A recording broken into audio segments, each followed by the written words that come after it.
Hello दोस्तों, हमारे YouTube channel think smart study में आप सभी का स्वागत है।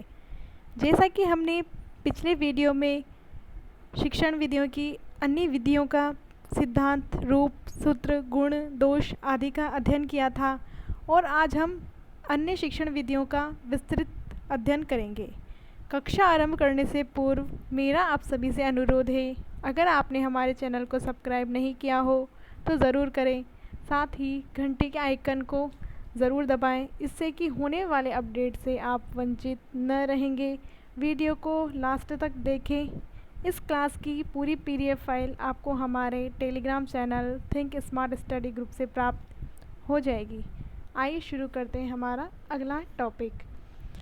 देखिए, पिछली कक्षा के अंदर हमने पढ़ा था, हमने कई सारी विधियों का अध्ययन किया था। शुरुआत में हमने सबसे पहले अनुकरण विधि का विश्लेषण किया था। उसके बाद हमने सैनिक विधि के बारे में विस्तृत अध्ययन किया था। सैनिक विधि का अध्ययन करने के बाद हमने प्रत्यक्ष विधि के बाद व्याकरण अनुवाद विधि के बाद द्विभाषी विधि, व्यतिरेकी विधि आदि विधियों का हमने अध्ययन किया था। और आज हमारी जो विधि है वह है निगमन विधि। देखिए, जब भी निगमन विधि या आगमन विधि किसी भी विधि का में से एक का नाम लिया जाता है तो ऐसा नहीं होता कि इनमें से एक का ही नाम लिया जाए या एक के बारे में पढ़ा जाए। हमेशा इन दोनों का संयुक्त रूप से नाम लिया जाता है, आगमन, निगमन। जबकि अगर इन दोनों का तुलनात्मक अध्ययन करें तो ये दोनों एक दूसरे के तुलनात्मक रूप से विपरीत विधियाँ दिखाई पड़ती है, परंतु ये एक दूसरे की विरोधी विधियां न होके पूरक विधि है। आगे हम अध्ययन करेंगे निगमन विधि का। ये है हमारी निगमन विधि। निगमन विधि का जो प्रवर्तक हैं वो कौन है? प्रवर्तक है प्लेटो। निगमन विधि का जो सबसे पहले प्रस्तुत किया था वो थे प्लेटो। इसके अन्य नाम है परंपरागत विधि, क्योंकि प्लेटो के काल से लगभग 3री-4री शताब्दी से ये चल रही है, इसलिए ये परंपरागत रूप से आज तक चली आ रही है। इसलिए परंपरागत विधि। आश्रम विधि, क्योंकि आश्रम में भी इस विधि का प्रयोग किया जाता था, क्योंकि प्राचीन है इसलिए प्राचीन विधि। ऋषि महर्षियों द्वारा इस विधि का प्रयोग में लिया जाता था, इसलिए ऋषि महर्षि विधि। इस विधि के अंदर सिद्धांतों, नियमों, सूत्रों आदि का विस्तृत अध्ययन किया जाता है, इसलिए इसे सिद्धांतिक विधि या सूत्र विधि कहा जाता है। यह पाठ्यपुस्तक विधि के आधारित है, इसलिए इसे पाठ्यपुस्तक विधि भी कहा जाता है। हम आगे इसका अर्थ जानेंगे। क्या है इसका अर्थ? देखिए, निगमन विधि का अर्थ है इसमें अध्यापक द्वारा नियम बताए जाते हैं, जिसके उदाहरण दिए जाते हैं। देखिए, कोई भी अध्यापक है वह पहले नियम बताएगा, उसके बाद उदाहरण देगा। ठीक है।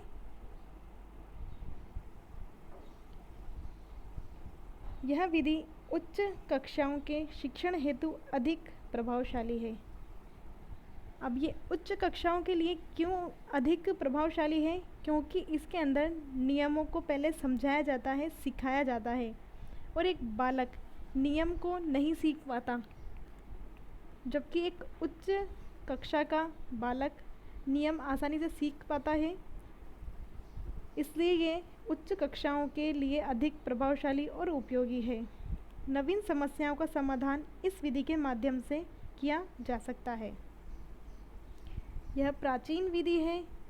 इस विधि में पहले व्याकरण के सामान्य नियमों को बता दिया जाता है, बाद में उदाहरण प्रस्तुत किए जाते हैं तथा इन छात्रों के नियम को कंठस्थ करा दिया जाता है। यानी कि इस विधि के अंदर जो भी नियम होते हैं, देखिए, नियम इस विधि में नहीं होते, लेकिन इस विधि में जो भी हमें विधा पढ़ा रहे हैं, माना कि जैसे हमने पढ़ाई संधि, किसी भी अध्यापक अगर संधि पढ़ा रहा है तो वो सबसे पहले संधि के नियम को पढ़ाएगा कि संधि की परिभाषा क्या होती है, संधि के प्रकार कितने होते हैं, और उन प्रकारों की भी परिभाषाएं क्या होती है और उन परिभाषाओं के प्रकार कितने होते हैं। ठीक है। इस क्रम से चलती है निगमन विधि, यानी कि जिस भी विधा में हम इसका प्रयोग करेंगे, मुख्यतः इसका प्रयोग अगर देखा जाए तो व्याकरण शिक्षण की यह विधि है। व्याकरण शिक्षण में इसका प्रयोग होता है, अपने हिंदी शिक्षण के में तो बाकी इसमें देखा जाए तो गणित शिक्षण के लिए या विज्ञान शिक्षण के लिए भी यह लाभदायक है। ये नियम सूत्र रूप में भी होते हैं। जो भी नियम हमने बताए, हमारी विधा के अनुसार जो भी हमने नियम बालक को समझाए, तो वो ज़रूरी नहीं है कि वो नियम अनुसार हो, वो सूत्र के रूप में भी हो सकते हैं। इसलिए इस विधि को सूत्र विधि कहते हैं। निगमन विधि अध्यापक मित्र है। अध्यापक मित्र इसलिए है क्योंकि इससे बालक को अध्यापक द्वारा समझाने का एक रास्ता प्रदर्शित हो जाता है कि बालक को नियम दे दिया, इस नियम पर ही एक अध्यापक को समझाना है। उसके बाद नियम बताने के बाद बालक के समक्ष उदाहरण प्रस्तुत किए जाते हैं। निगमन विधि के सोपान, पद या चरण देखिए। सोपान, पद या चरण, ये तीनों एक ही शब्द है, परंतु कई जगह आपको सोपान लिखा मिलेगा, आपको कई जगह पद या कई जगह हो सकता है आपको चरण लिखे। अगर आप परीक्षा हॉल में भी इन तीनों में से एक भी शब्द देख के अगर मैं आपको सोपान समझाती हूँ और परीक्षा में पद या चरण में से एक आ जाएगा, तो कहीं ऐसा ना हो आप कंफ्यूज हो जाएं, इसलिए मैंने तीनों शब्द को लिया है। देखिए, निगमन विधि के सोपान, पहला सोपान या पहला चरण क्या है? इसमें क्या होता है? सिद्धांतों के नियमों का ज्ञान होता है। सिद्धांत, जैसा कि मैंने आपको उदाहरण लिया था पहले संधि का, ठीक है, संधि का नियम जिसका हमने जो उदाहरण लिया था, इस विधि में अध्यापक सर्वप्रथम छात्रों को नियम या सिद्धांत का जानकारी देगा। अब हमारी जैसे विधा है, हम निगमन विधि से संधि को पढ़ा रहे हैं, तो सबसे पहले हम क्या करेंगे? नियम की जानकारी देंगे। नियम की जानकारी देने के बाद नियम या सिद्धांत, जो भी इसके नियम है, सूत्र है, वो हम देंगे। अब दूसरा हमारा सोपान है कि हमने नियम तो बालकों को दे दिया, उसके बाद क्या होगा? उसके बाद हम उनके सामने उदाहरण प्रस्तुत करेंगे। सिद्धांतों व नियमों का प्रयोग करने के बाद हम उदाहरण प्रस्तुत करेंगे। बालक इन उदाहरणों से सिद्धांत का प्रयोग करते हैं। क्या करते हैं? सिद्धांतों का प्रयोग करते हैं। तीसरा है हमारे आंकड़ों के आधार पर परीक्षण। भिन्न भिन्न परिस्थितियों में जो नियम अथवा सिद्धांतों का प्रयोग करते हैं, वही आंकड़ों के आधार पर परीक्षण कहलाता है। अब कैसे? जैसे कि माना कि हमने संधि का हम एक उदाहरण लेके चल रहे हैं निगमन और आगमन विधि में को समझाने के लिए, ताकि आपको अच्छे से समझ में आएगा। बार बार अगर मैं अपने उदाहरण बदलूंगी तो शायद आप कंफ्यूज हो जाएंगे। अब मैंने जैसे कि उदाहरण लिया था आपके समक्ष संधि का। अब संधि का उदाहरण लेने के बाद अब इसके अंदर हमने सबसे पहले जैसे कि नियम दिया, फिर उसका उदाहरण दिया। नियम और उदाहरण दोनों देने के बाद जब बालक को समक्ष हमने प्रस्तुत कर दिया, तो उसके बाद हम भिन्न भिन्न परिस्थितियाँ, जैसे कि इसमें लिखा है भिन्न भिन्न परिस्थितियाँ। अब भिन्न भिन्न परिस्थितियों से बालक, यहाँ पे अध्यापक का अर्थ होगा कि विभिन्न विभिन्न उदाहरण प्रस्तुत किए जाएं। किसके? संधि के। संधि के विभिन्न उदाहरण प्रस्तुत करने के बाद बालक को पुनः नियम और सिद्धांतों का प्रयोग करेंगे, जिससे कि बालक का जो ज्ञान है वो स्थायी हो जाएगा। उदाहरणों के आधार पर सिद्धांतों का पूर्ण सत्यापन करेंगे। हमारा चौथा सोपान है उदाहरणों के आधार पर सिद्धांतों का पूर्ण सत्यापन। अन्य उदाहरणों के आधार पर सिद्धांतों का पूर्ण सत्यापन करेंगे। देखिए, अब हम फिर से चारों एक बार देखते हैं कि सबसे पहले हमने नियमों का ज्ञान लिया, सिद्धांत और नियमों का ज्ञान लिया। हमने सबसे पहले उदाहरण के रूप में हम जैसे कि संधि ले रहे हैं, तो सबसे पहले हमने संधि के नियमों का ज्ञान लिया कि ये इसके नियम हैं। नियमों का ज्ञान लेने के बाद हमने उसके नियमों का प्रयोग किया, ठीक है। प्रयोग में लेने के बाद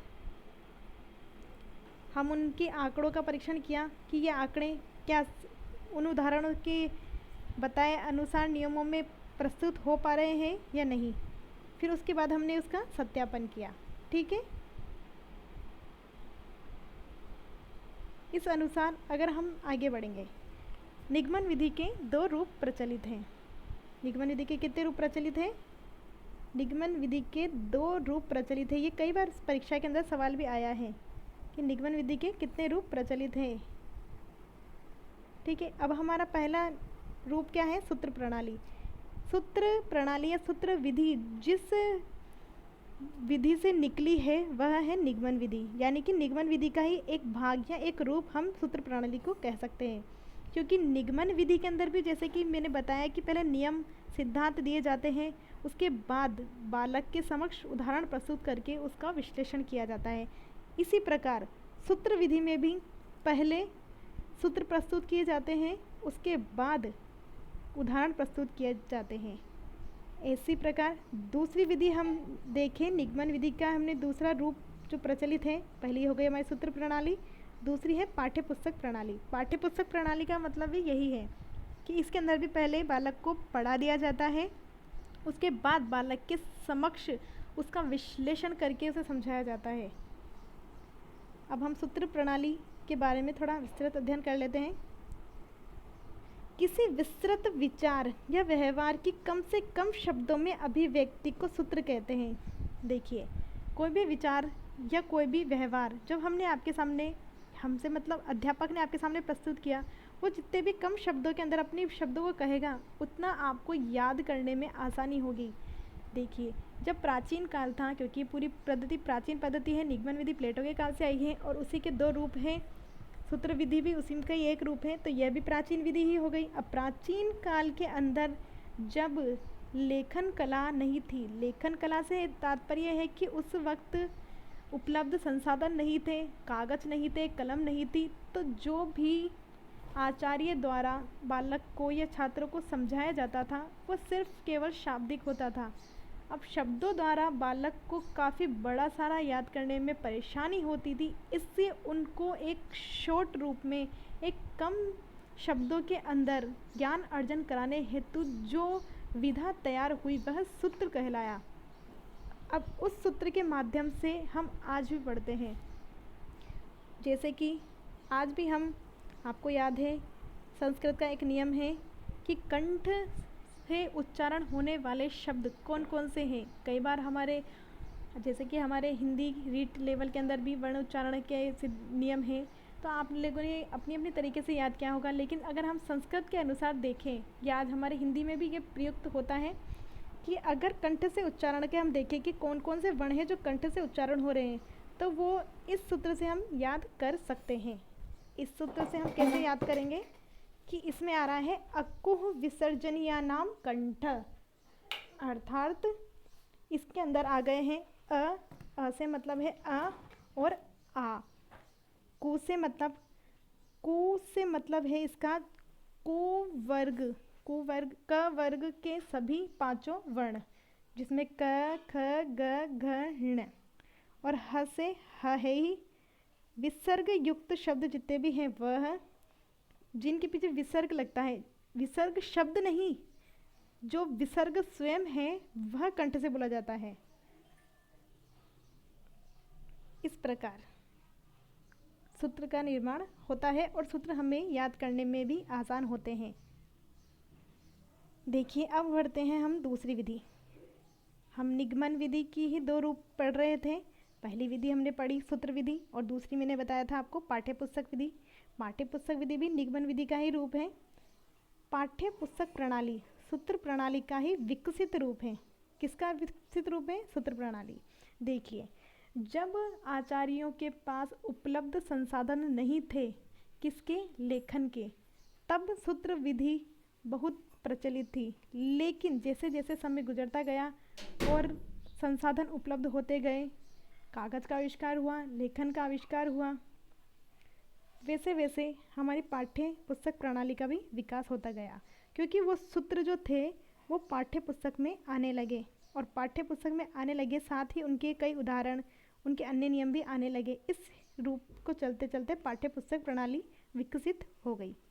सूत्र विधि का उद्गम तब हुआ जब मुद्रण व्यवस्था नहीं थी, परंतु मुद्रण व्यवस्था आने के बाद सूत्र पाठ्य पुस्तकों में आने लगे, जिससे कि रटने की बजाय समझ पर बल दिया गया। ठीक है। निगमन शिक्षण के सूत्र, इसके सूत्र हैं हमारे सामने। प्रमाण से प्रत्यक्ष की ओर। प्रमाण का मतलब, पहले हमने नियम दिया कि हाँ ऐसा ही होता है, उसके बाद हमने बालक को सिद्ध किया किसके द्वारा? उदाहरणों के द्वारा। सिद्धांत से उदाहरण की ओर, अज्ञात से ज्ञात की ओर, सामान्य से विशिष्ट की ओर, सूक्ष्म से स्थूल की ओर। निगमन विधि के गुण। निगमन विधि के गुण क्या क्या हैं? इस विधि में ज्ञान अर्जन की गति तीव्र होती है, क्योंकि बालक ने एक नियम याद कर लिया, उसके उदाहरण समझ लिए, फिर वह अगले नियम पे बढ़ता है, फिर उसने दूसरा नियम समझ लिया, उसके उदाहरण समझ लिए, फिर वो तीसरे के आगे बढ़ता है। इस प्रकार बालक की ज्ञान के अर्जन की गति तीव्र होती है। निगमन विधि अध्यापक मित्र विधि है, जैसा कि मैंने आपको पहले ही बताया था कि अध्यापक विधि है, अध्यापक मित्र विधि है, क्योंकि इसमें अध्यापक को श्रम कम करना पड़ता है। यह विधि पाठ्यक्रम को पूर्ण कराने में सक्षम है, क्योंकि ये तीव्र गति से चलती है, इसलिए पाठ्यक्रम पूर्ण कराने में सक्षम है। निगमन विधि से समय और श्रम की बचत होती है। इस विधि में छात्र शीघ्र सीखते हैं, स्मरण शक्ति का विकास होता है, क्योंकि बालक नियम को याद कर लेते हैं, इसलिए स्मरण शक्ति का विकास होता है। अब जैसा कि मैंने आपको फर्स्ट वीडियो में कहा था, फर्स्ट विधा जब मैंने अनुकरण विधि पढ़ाई थी तब कहा था कि जिस भी विधि के गुण हैं उसके दोष जरूर होंगे। ये सामान्य व्यक्तिगत भी हम देख सकते हैं कि कोई इंसान कितना ही अच्छा क्यों ना हो, उसके अंदर भी कुछ सामान्य दोष तो पाए ही जाते हैं। कुछ भी इस दुनिया में परफेक्ट नहीं है। तो आप अपने आप को कम न समझें, अपनी मेहनत को इतना दृढ़ करें कि आपकी सारी कमियां आपके गुणों में छुप जाएं। निगमन विधि अमनोवैज्ञानिक विधि है। क्यों है अमनोवैज्ञानिक विधि? क्योंकि इसमें रटने पर बल दिया जा रहा है। इसके अंदर अध्यापक ही सर्वोपरि है, बाल केंद्रित नहीं है, और मुख्यतः या अधिकांश या पूर्णतः हम नहीं कह सकते, पर अधिकांश से ज़्यादा हम कह सकते हैं कि जो विधि बाल केंद्रित विधि नहीं है, जिसमें रटने पर बल दिया जाता हो, समझ पर बल नहीं दिया जाता हो, उस विधि को अमनोवैज्ञानिक विधि कहते हैं। निगमन विधि में तार्किक क्षमता का विकास नहीं होता है, क्योंकि बालक के रटने पर बल देती है। निगमन विधि में सिखाया ज्ञान स्थायी नहीं होता, क्योंकि बालक ने उस समय के लिए जो नियम समझा था, रटा था, सीखा था, उसके उदाहरण समझ लिए थे, लेकिन जब उसने कई नियम याद कर लिए तो वो पहला नियम जो था वह विस्मृत हो जाएगा, क्योंकि उसने कई नियम अर्जित कर लिए हैं। यह रटने पर बल देती है, स्मृति केंद्रित है, अरुचिकर व नीरस है। अब हमारी अगली विधि है आगमन विधि। जैसा कि मैंने आपको पहले बताया कि आगमन निगमन ये एक दूसरे की तुलनात्मक रूप से विपरीत विधियां दिखाई पड़ती है, परंतु ये दोनों विधियां एक दूसरे की विरोधी न होकर पूरक विधियां हैं।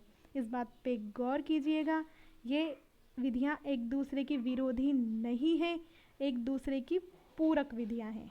ठीक है। आगमन विधि। आगमन विधि के अंदर पहले, जैसे कि निगमन विधि के हमने पढ़ा था कि उसमें पहले नियम दिए जाते थे और फिर उदाहरण प्रस्तुत किए जाते हैं। आगमन विधि के अंदर ऐसा है कि इसमें पहले उदाहरण दिए जाएंगे, उसके बाद दिए जाएंगे नियम। नियम से मतलब है हमारा सूत्र, सिद्धांत, जो भी। ठीक है। अब आगमन विधि के जो प्रवर्तक हैं वह हैं अरस्तु। अरस्तु अन्य नाम है सहयोग प्रणाली, सहसंबंध प्रणाली, प्रयोग प्रणाली या अनुगमन प्रणाली। इनका हम विश्लेषण करते हैं कि ये क्यों है इनका नाम ऐसा। देखिए, जब एक बालक ने खुद उदाहरण देखा और वो खुद उसमें से कई उदाहरण देख के नियम बना रहा है, तो इसमें बालक ने अध्यापक को बताया कि इसमें इस तरह से नियम बना है, तो इसमें अध्यापक का सहयोग हुआ। अध्यापक के साथ बालक सह संबंध बनाते हुए कि एक दूसरे शब्दों को जोड़ते हुए बालक स्वयं विश्लेषण करके सीख रहा है, शब्दों का संबंध बिठा रहा है, इसलिए उसे सहसंबंध विधि या सहयोग विधि कहा। बालक स्वयं प्रयोग करके सीख रहा है, इसलिए प्रयोग प्रणाली। बालक स्वयं अनुगमन कर रहा है, इसे अनुगमन विधि कहा गया। इसका अर्थ है एक ऐसी प्रणाली जिसमें उदाहरणों की सहायता से सामान्य नियम का निर्धारण किया जाता है। अर्थात देखिए, पहले क्या होगा, उदाहरण, अध्यापक बालकों के सामने कई उदाहरण प्रस्तुत करेगा, उसके बाद बालक उदाहरणों का विश्लेषण करके नियम का निर्धारण करेंगे। ठीक है।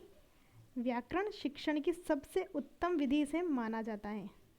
अगर सवाल आए कि व्याकरण शिक्षण विधि की सबसे उत्तम विधि कौन सी है, आपका ऑप्शन ए है आगमन निगमन विधि, ऑप्शन बी प्रत्यक्ष विधि, ऑप्शन सी है आपकी द्विभाषी विधि, ऑप्शन 4 है आपकी व्यतिरेकी विधि। तो आपका ऑप्शन होगा आगमन निगमन विधि। परंतु अगर आपके ऑप्शन इस प्रकार हैं कि व्याकरण शिक्षण की सबसे उत्तम विधि कौन सी है, ऑप्शन ए आगमन, ऑप्शन बी निगमन, ऑप्शन सी द्विभाषी विधि और ऑप्शन 4 व्यतिरेकी विधि, तो आप ध्यान रखिए आगमन विधि सर्वोत्तम विधि है। ठीक है। अगर आगमन और निगमन दोनों साथ आए और ऑप्शन में आगमन न दे रखा हो, तब आप आगमन और निगमन लगा सकते हैं। लेकिन अगर ऑप्शन में आगमन अतिरिक्त दे रखा है तो आपका पहला आंसर आगमन माना जाएगा। विद्यार्थी के विश्लेषण संश्लेषण तुलनात्मक आदि के चिंतन मनन के लिए कुछ समय दिया जाता है और फिर अध्यापक छात्रों के सहयोग से व्याकरण के सामान्य सिद्धांतों के नियम परिभाषा व्यवहारिक सूत्रों का खोजते हैं। छात्र उदाहरणों के आधार पर नियम बनाते हैं और उनका परीक्षण करते हैं। कैसे? जैसे कि एक शिक्षक ने बालक के सामने कुछ इस प्रकार शब्द रख दिए। शब्द क्या है? सरलीकरण, सशक्तिकरण, समीकरण और सुंदरीकरण। इसमें बालक क्या पा रहा है? बालक ने देखा कि जैसे भी शब्द हैं इसमें, जैसे सरल प्लस ई प्लस करण, इसमें शक्ति प्लस ई प्लस करण, सम्मी प्लस ई प्लस करण और सुंदरी प्लस ई प्लस करण, ये दिखाई पड़ रहा है। अब इसके अंदर मूल भाव देखें तो बड़ी ई के बाद करण आ रहा है, इसमें ये गलत है, माफ़ कीजिएगा, ये मिसप्रिंट हो गया है। इसके अंदर बड़ी ई की मात्रा आएगी। इसके अंदर हम देखें अब समीकरण और इसमें आ रहा है सुंदरीकरण। देखिए, जब भी कोई शब्द हो उसके बाद बड़ी ई की मात्रा है, उसके बाद करण हो, यानी कि करण शब्द जब किसी शब्द में जुड़ता है तो जो बीच की मात्रा है वो बड़ी हो जाती है। ठीक है, यानी कि करण से पहले अगर हम देखें तो बड़ी ई की मात्रा ही हमें दिखाई देगी। इसके अन्य उदाहरण भी अगर हम देखें तो है वाष्पीकरण, मानवीकरण, केंद्रीकरण। इससे बालक के मन में अब ये स्थायी उदाहरण बन गया कि करण प्रत्यय से पूर्व अगर शब्द में कोई मात्रा लगी है, ई की मात्रा लगी है, तो वो बड़ी हो जाती है। ठीक है। आगमन विधि के भी 2 रूप हैं। कौन कौन से रूप हैं? प्रयोग पद्धति और सहयोग पद्धति। प्रयोग पद्धति को कहा जाता है कि अन्य नाम है भाषा ससर्ग और अव्याकृत विधि। जैसे कि इस बारे में, इस विधि को हम पहले विश्लेषण कर चुके हैं, थोड़ा और देख लेते हैं। प्रयोग विधि में उदाहरण प्रसंग अनुसार उपयुक्त वाक्य प्रस्तुत किए जाते हैं। तुलना विश्लेषण व्याकरण द्वारा सामान्य लक्षणों की पहचान की जाती है। समान लक्षणों के आधार पर नियमीकरण किया जाता है, निष्कर्षीकरण किया जाता है, परिभाषित करके छात्र के सहयोग से परिभाषित किया जाता है। नियमीकरणीकरण की पुष्टि का प्रबलन के लिए प्रयोग किया जाता है। अगर अब हम इस बात पे भी गौर करें तो इसमें करण आया, इसमें भी करण आया, इसके बाद भी ई जोड़ा गया। ठीक है।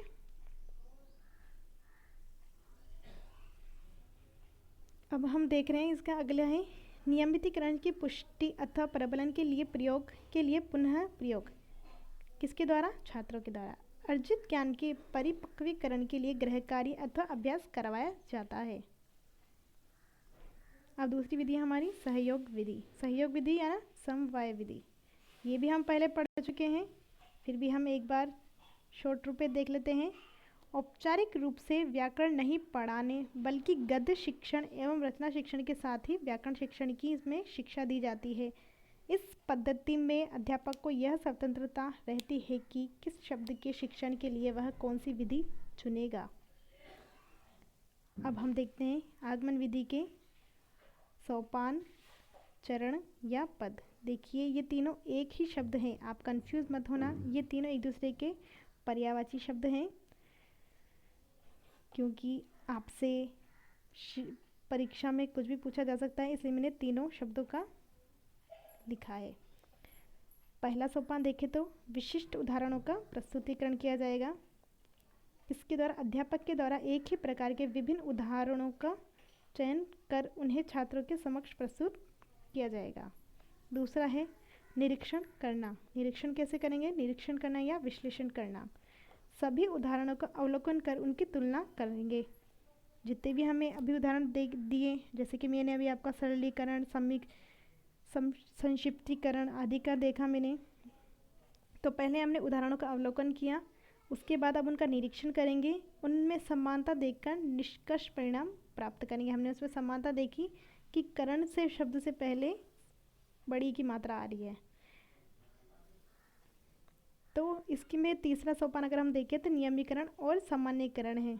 करेंगे हम, कैसे करेंगे? समानता के आधार पर नियम निकालना, ऐसे सिद्धांतों का निर्माण करना जिससे अभिष्ट सत्यापित हो सके। परीक्षण एवं सत्यापन करना, निकाले गए नियमों की सत्यता के लिए परीक्षण करना। आगमन विधि के सूत्र हैं। देखिए हमने निगमन विधि के अंदर यही सूत्र पढ़े थे, लेकिन वो इसके विपरीत थे। जैसे कि मैंने आपको कहा, ये विधि एक दूसरे की विरोधी दिखती है परंतु होती नहीं, एक दूसरे की पूरक विधि है। विरोधी दिखती है, इसका कारण क्या है? इसका कारण देखिए हम हर जगह पा रहे हैं। अब यहाँ पर भी हमने देख रहे हैं कि निगमन विधि में प्रमाण से प्रत्यक्ष की ओर था, परंतु आगमन विधि में प्रत्यक्ष से प्रमाण की ओर है, उदाहरण से सिद्धांत की ओर है, विशिष्ट से सामान्य की ओर है, ज्ञात से अज्ञात की ओर है और स्थूल से सूक्ष्म की ओर है। अब हम इसके, जैसा कि हमने सहयोग विधि पढ़ ली, आगमन विधि के सोपान चरण पढ़ लिए, इसके हमने सूत्र पढ़ लिए। अब हम आगमन विधि के गुण पढ़ेंगे। आगमन विधि के गुण हम देखें तो क्या है?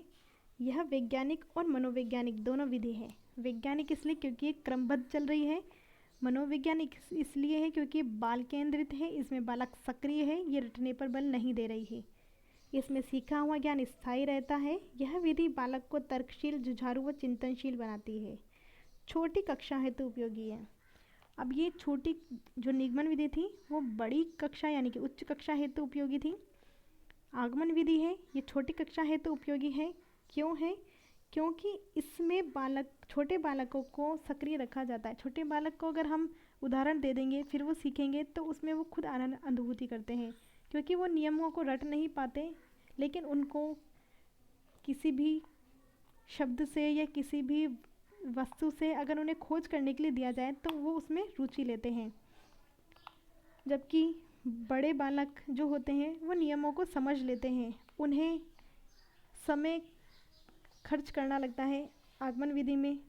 वैसे ही ऐसा नहीं है कि आगमन विधि बड़ी कक्षाओं हेतु उपयोगी नहीं है, बड़ी कक्षा हेतु भी उपयोगी है, परंतु ज़्यादा उपयोगी छोटी कक्षा के लिए है, इसलिए इसमें कहा गया है कि छोटी कक्षा हेतु उपयोगी। व्याकरण शिक्षण के लिए सर्वोत्तम विधि, जैसे कि मैंने आपको पहले ही बताया, यह विधि करके सीखने के सिद्धांत पर बल देती है। आगमन विधि के दोष। आगमन विधि के दोष हैं: समस्या समाधान की योग्यता एवं क्षमताओं का विकास नहीं हो पाता, अप्रशिक्षित शिक्षक इस प्रणाली का उचित प्रयोग नहीं कर पाते, यह लंबी विधि एवं अंतर धीमी विधि है। यह लंबी विधि तो है ही और अत्यंत धीमी विधि भी है। पाठ्यक्रम पूर्ण कराने में अक्षम। यह विधि पाठ्यक्रम को पूर्ण कराने में अक्षम है। इस विधि में प्राप्त परिणाम पूर्णतया शुद्ध नहीं होते हैं।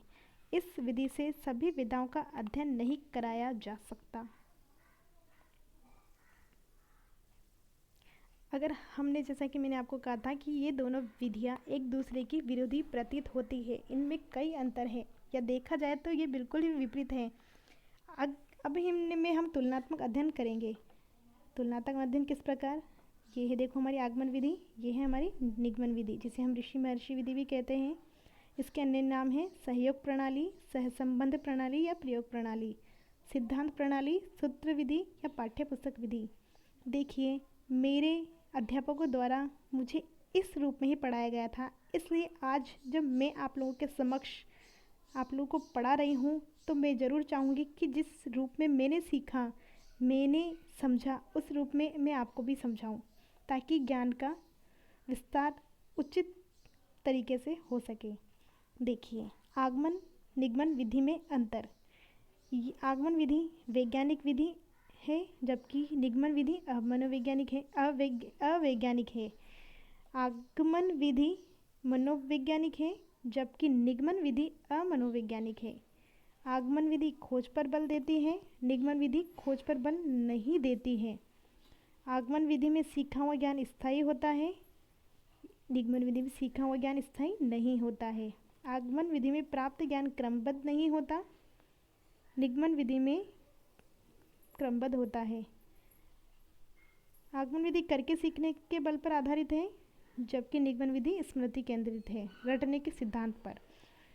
यह छोटी कक्षाओं हेतु उपयोगी है, निगमन विधि बड़ी कक्षाओं हेतु उपयोगी है। आगमन विधि छात्र अध्यापक दोनों सक्रिय रहते हैं, निगमन विधि छात्र निष्क्रिय, अध्यापक सक्रिय। आगमन विधि व्याकरण गणित विज्ञान हेतु उपयोगी, जबकि निगमन विधि पाठ्य पुस्तक पूर्ण कराने में सक्षम है, जबकि आगमन विधि पाठ्यक्रम पूर्ण कराने में अक्षम है। अधिक समय लंबी विधि है, कम समय अधिक ज्ञान। तर्कशील, जुझारू व चिंतनशील बनाती है।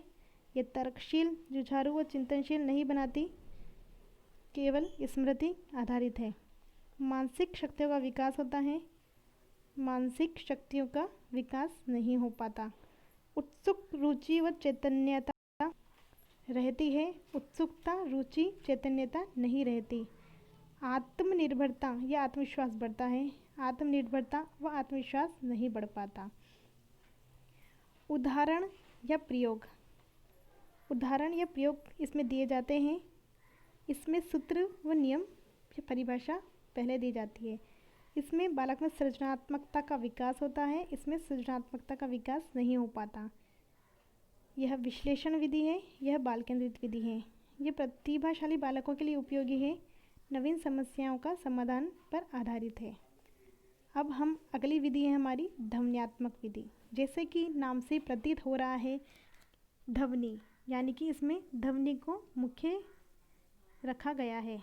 मुख्य से मतलब इसमें ध्वनि का सिद्धांत उपयुक्त है। इस विधि में शब्द, वाक्य, सुर, ताल से बजाय इसमें शब्द की ध्वनि को महत्व दिया गया है। ध्वनि को महत्व किस प्रकार दिया गया है? इस विधि में एक जैसे शब्द, जैसे कि ठेला, रेला,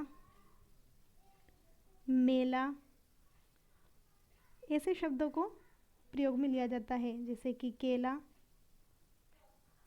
एक जैसे शब्दों को प्रयोग में लेते हैं तो बालक में विकास होता है कि आसानी से बालक सीख जाता है, क्योंकि ध्वनि साम्यता प्रतीत होती है। बाल प्राथमिक स्तर पर यह ठीक मानी जाती है, क्योंकि अगर हमने भी कभी पहले सीखा था तो इस रूप में सीखा था। एक जैसे शब्दों को हम आसानी से सीख बोल पाते हैं। ध्वन्यात्मक विधि, ध्वनि प्लस आत्मक, यानी कि ध्वनि की आत्मा। जिस विधि में ध्वनि को सीखा जाए उसे ध्वन्यात्मक विधि कहते हैं। इसके प्रतिपादक है माइकल सेमर। इस विधि के अन्य नाम, अब इस विधि के हम अन्य नाम देखेंगे। इसे की विधि के ध्वनि के साम्य विधि और फोनेटिक विधि है। प्राथमिक स्तर पर ठीक मानी जाती है। शब्द वाक्यों के अर्थ पर ध्यान न देकर ध्वनि पर अधिक बल दिया जाता है। जैसे कि मैंने आपको कहा कि इसमें शब्द वाक्य और अर्थ पर बल न देकर इसमें ध्वनियों पर बल दिया जाता है। इसी कारण से ध्वन्यात्मक विधि कहते हैं। एक जैसे शब्दों को एक साथ सिखाया जाता है, जैसे कि मेला, रेला, ठेला, केला आदि। बालक के अनुभव से बाहर के शब्द नहीं सिखाए जाते। प्रत्यक्ष विधि के विकास के साथ ही इस विधि का विकास हुआ। मूलतः अंग्रेजी भाषा शिक्षण की विधि है, हिंदी भाषा की क्यों नहीं है। हिंदी में इस विधि का प्रयोग ना के बराबर होता है, क्योंकि हिंदी देवनागरी लिपि है। जैसी लिखी जाती है उसी तरीके से पढ़ी जाती है या बोली जाती है। संसार की कोई भी भाषा हो, उसमें सबसे पहले प्रयुक्त इस विधि का ही होता है। यह विधि प्रयुक्त होती है, यह विधि अच्छी मानी जाती है भाषा को सिखाने के लिए। ध्वन्यात्मक विधि के गुण: भाषा के प्रारंभिक रूप से परिचित कराती है। विधिवत शिक्षा जगत की पहली विधि है। ध्यान रखिएगा, विधिवत शिक्षा जगत की पहली विधि कौन सी है? तो ध्वन्यात्मक विधि। शुद्ध ध्वनि उच्चारण सिखाने वाली विधि है। वाचन कौशलों का विकास करती है। वर्णबोध ही भाषा की नींव मजबूत करती है। अध्यापक केंद्रित विधि है। अब हम ध्वन्यात्मक विधि के दोष देखेंगे। बालक की परिधि के बाहर के शब्द आने पर अस्थिरता उत्पन्न होती है। कई बार समान ध्वनि के शब्दों का बालक अर्थ पता न होने पर बालक विचलित हो जाता है। देखिए दोस्तों, आज हमने 3 विधियां पढ़ी हैं। आज हमने सबसे पहले हमने आगमन निगमन विधि का बारे में तुलनात्मक अध्ययन करते हुए मैंने आपको समझाया। फिर हमने निगमन विधि पढ़ी और उसके बाद हमने ध्वन्यात्मक विधि पढ़ी। जैसे कि आप लोगों ने सब विश्लेषण करते हुए जाना कि आगमन निगमन विधि एक दूसरे की विरोधी विधि न हो के एक दूसरे की पूरक विधियां हैं। इन दोनों का हमने तुलनात्मक अध्ययन भी किया। इनके हमने सूत्र, गुण, दोष आदि का विश्लेषण किया। ध्वन्यात्मक विधि के बारे में हमने जाना कि ध्वन्यात्मक विधि के जो प्रतिपादक है वो माइकल सेमर है। इसे ध्वनि साम्य विधि भी कहा जाता है। इसके हमने गुण जाने कि ये हिंदी में पढ़ाने के लिए इसका मुख्यत्व ये किसी भी भाषा में पढ़ाई जाने वाली पहली विधि हो सकती है या है। ये विधि अध्यापक केंद्रित है। इसके दोष अगर हम देखें तो यह अपने हिंदी भाषा शिक्षण में प्रयोग में ना के बराबर इसका प्रयोग होता है, क्योंकि हिंदी देवनागरी लिपि है। जिस रूप में लिखी जाती है उसी रूप में पढ़ी जाती है। दोस्तों, आज आपको अगर हमारी क्लास पसंद आई हो तो ज़रूर लाइक करें, शेयर करें और इस तरह से हमारे यूट्यूब चैनल से जुड़े रहें, क्योंकि हम आपको, जैसे कि हमारे सर की क्लास लग रही है पॉलिटिकल की और मेरे द्वारा ली जा रही है शिक्षण विधि क्लास, आगे भी आपको निरंतर कई क्लासें सभी विषयों की उपलब्ध होती रहेगी। धन्यवाद। आपको हमारे द्वारा पढ़ाया गया जो कंटेंट है आज का, ये हमारे Telegram channel think smart study से प्राप्त हो जाएगा। धन्यवाद।